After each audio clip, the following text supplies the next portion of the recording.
ఒరే సంజయ్ సార్ కూడా యూఎస్లో జాబ్ వదిలేసి వచ్చాడంట కదా, తెలిసిందా? తెలిసిందిరా, పద వెళ్ళి విషయం కనుక్కుందాం.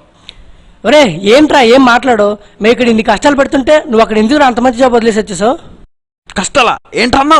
కష్టాలరా, సొంతూరులోనే ఉంటూ అమ్మ చేతి వంట తింటూ ఇష్టం వచ్చినప్పుడు కాకినాడ కాజా తింటూ సూపర్ హోటల్లో భోజనం చేస్తే నీ కష్టాల గురించి మాట్లాడే హక్కు లేదు. పుట్టిన ఊరిని మన వారందరిని వదిలేసి బతుకు పోరాటం కోసం ఇంకొక ఊరిలో ఉంటే కష్టాలు ఎలా ఉంటాయో నేను చెప్తాను, నువ్వు విను. ఈ రోజు ఆఫీస్ కోసం పోను 5 కిలోమీటర్లు, రాను 5 కిలోమీటర్లు, రోజుకి 50 కన్నా ఎక్కువ కిలోమీటర్లు ప్రయాణం చేసేవారు ఉన్నారన్న విషయం నీకు తెలుసా? నాకు తెలుసు.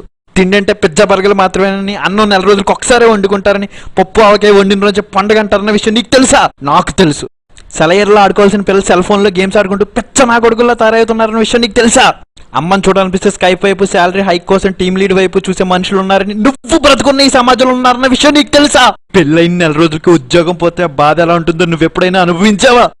నేను అనుభవించాను. వయసులో ఉన్నప్పుడే వర్క్ టెన్షన్స్ తో షుగర్ బీపీ నువ్వు ఎప్పుడైనా అనుభవించావా? సొంతూరు ఎప్పుడైనా నీకు అమ్మలా కనిపించిందా? దీన్ని అమ్మ ఈ ఆధునిక పోకల మధ్య బ్రతకలేక పారిపోదాం నీకు ఎప్పుడైనా అనిపించిందా? నాకు అనిపించింది, అందుకే కిరాణా కొట్టు పెట్టుకున్నాను. ఎప్పుడైనా సరుకులు కావాలంటారా? అరువు మాత్రం లేదురే.